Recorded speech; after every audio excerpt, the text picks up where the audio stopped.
Le procès, des Woubi, pédophilie, la défense. La dérive de l'ambassadeur, Agence Plume Libre et 2002. L'homme qui va à présent prendre la parole n'est ni jeune ni vieux, mais sa barbe soignée à la tondeuse moderne, dont la région gauche affiche un blanc de neige, lui confère l'allure de gens ayant vécu trop d'événements tragiques pour connaître des états d'âme. Le regard pétillant d'astuce, cet homme à l'embonpoint confortable semble être un fonceur. L'est-il plus que moi? Je n'en sais rien encore. Sa taille imposante et l'éclat de sa voix à laquelle il s'est donné toutes les intonations tentent, depuis le début de ce procès, de tenir en respect les personnes qui font discrètement une moue boudeuse en le lorgnant. Depuis que le moment est arrivé pour lui de défendre l'indéfendable, je me demande comment un homme aussi sérieux peut accepter de s'empêtrer dans une plaidoirie, pour le moins embarrassante. Aussi, qu'est-ce qui a inspiré Van Lasky à choisir un conseil africain ivoirien, alors que sa race blanche en connaît de brillants? Est-il tombé définitivement amoureux des Africains?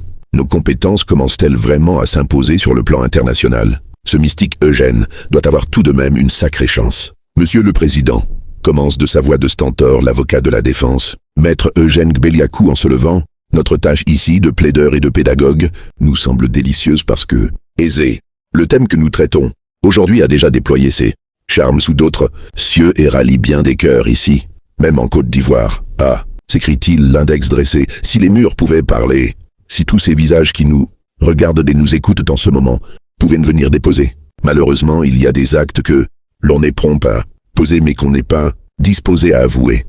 Il s'avance maintenant de sa démarche souple et harmonieuse vers les magistrats, s'arrête, les toises en levant doucement la main dans leur direction.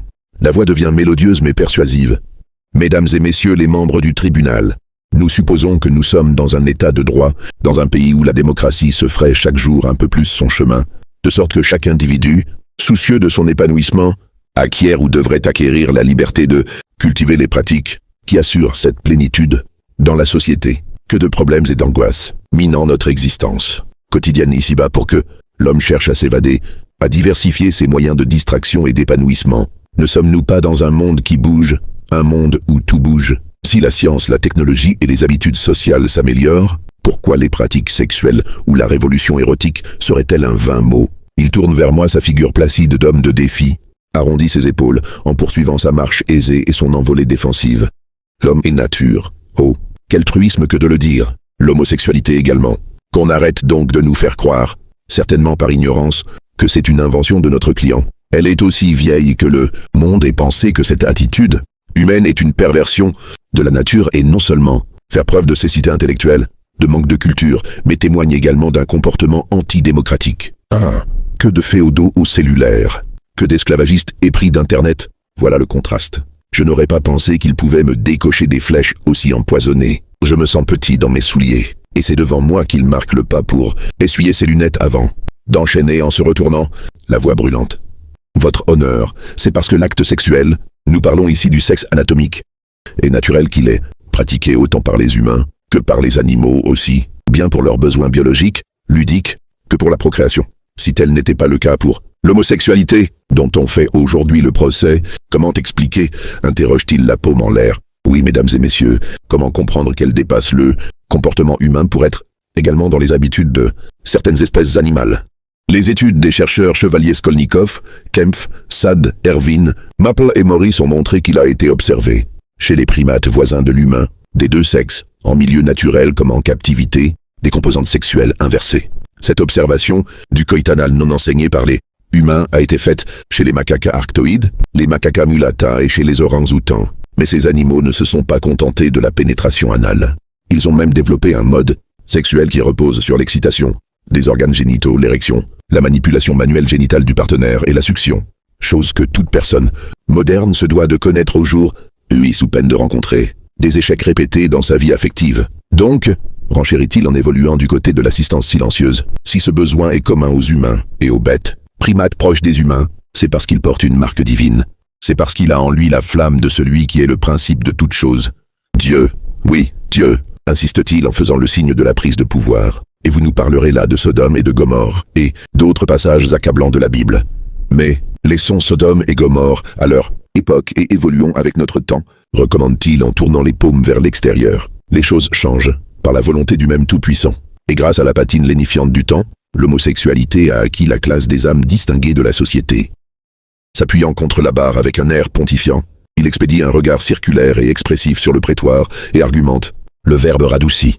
De même, ne se met à la table de caviar, ne foule le tapis rouge, ou n'entre dans certains milieux qui veut, de même, la logique du sexe inversé est celle de la classe supérieure. C'est pourquoi, sans parler de façon insensée, nous pouvons affirmer que, pour peu que vous soyez attentifs et curieux, vous découvrirez des ligues secrètes d'homosexuels ambassadeurs, ministres, spédégués, etc., que recherchent toutes ces personnalités à travers cette pratique. Chacun y va pour une raison personnelle et souvent différente. Quant à notre client, vous connaissez déjà la sienne. Il jette un regard dévastateur sur ses collaborateurs magistrats, porte la main sur le cœur et hausse le ton.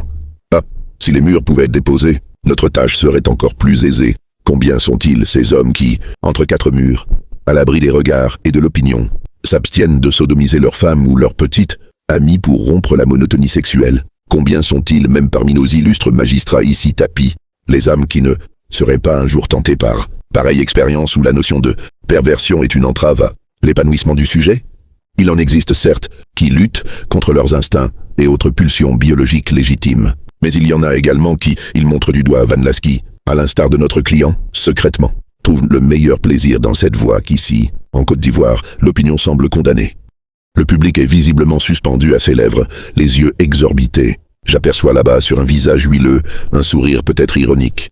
La voix du plaideur de l'homosexualité se fait plus perçante dans un halo effrayant. Dans les pays développés, tels que la France, l'Italie du Vatican, l'Allemagne, les États-Unis, etc., le problème est d'un autre ordre. L'homosexualité n'est pas aussi ségrégée et les organisations officielles se battent pour défendre les intérêts des homosexuels. La Gay Pride, la fierté d'être homosexuel, célébrée chaque année dans ces États par des centaines de milliers d'homosexuels, de transsexuels, de lesbiennes et même d'hétérosexuels sympathisants ou démocrates, accourus pour soutenir le droit à la différence, devrait nous faire prendre conscience que rien n'est immuable en ce bas monde. Concernant l'avenir de l'humanité, on pourrait formuler l'interrogation aux religieux et aux religieuses qui ont fait vœu de chasteté. Ils sont certainement des millions d'individus à travers le monde à renoncer à leur mission divine de procréation sans que l'humanité en connaisse. Pour autant, un déséquilibre démographique. Évitons donc d'entrer dans des probabilités qui n'apportent aucun scintillement au débat. Il marque une légère pause et repart. Votre honneur, songez un instant aux conséquences politiques graves que peut entraîner le présent procès, car ce procès est bien celui d'un homme public, ambassadeur d'une culture, d'un peuple, d'un pays et de ses dirigeants. Or, nul n'a le droit de soumettre au creuset du jugement la culture de tout un peuple. Notre pays vient malheureusement de franchir le Rubicon et nous en sommes peinés. Peinés parce que nous aimons ce pays et nous savons que la communauté internationale nous suit et qu'il ne faut pas la décevoir. C'est pourquoi notre client, en dépit de son aveu traduisant d'ailleurs son honnêteté intellectuelle, doit être traité avec les égards dus à son rang. Il se tourne encore vers moi et s'enflamme.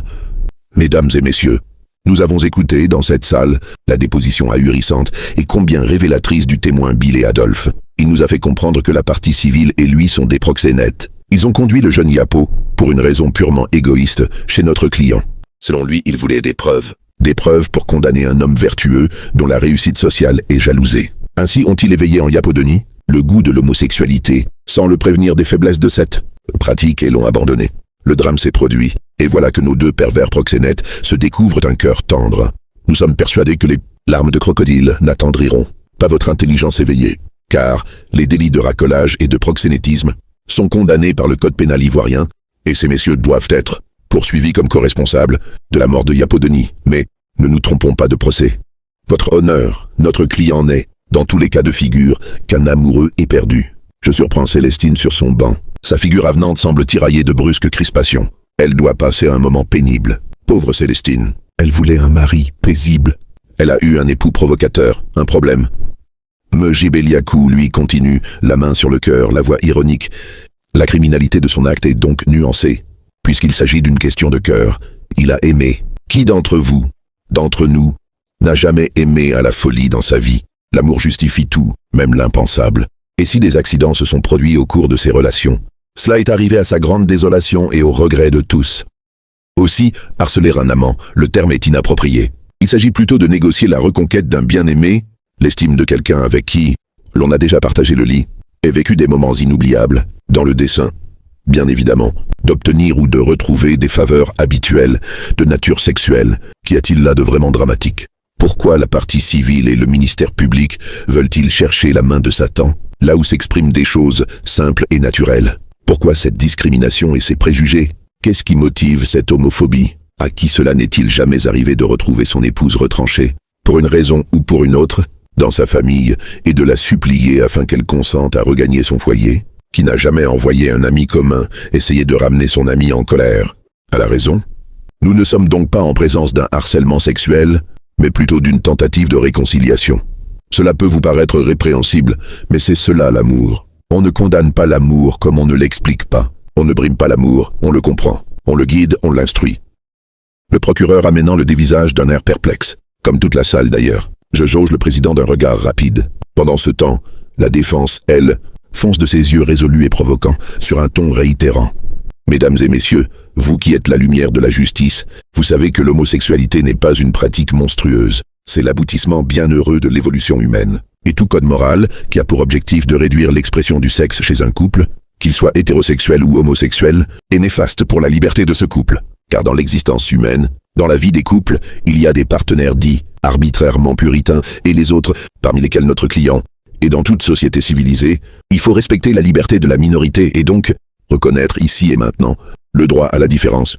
Dès lors, tous ceux pour qui l'amour a un sens, toutes les personnes pour qui l'amour est un appel, un centre d'intérêt ou un facteur d'union et de paix sociale, doivent prononcer la relâche pure et simple de notre client dont le grand pays a tout donné à cette terre, à ce peuple que lui-même aime et considère comme le sien. La salle se vide, les murmures admiratifs vont bon train. J'ai eu du mal à me lever. Le président Sébastien Touvoli a annoncé que le tribunal va donner son verdict le mardi à 9h. Je ne me tiens pas pour battu. Célestine m'attend. Sa paume est chaude. Chérie, tu penses qu'il ne va pas renverser la tendance, ton adversaire? Il est inquiétant, ce monsieur.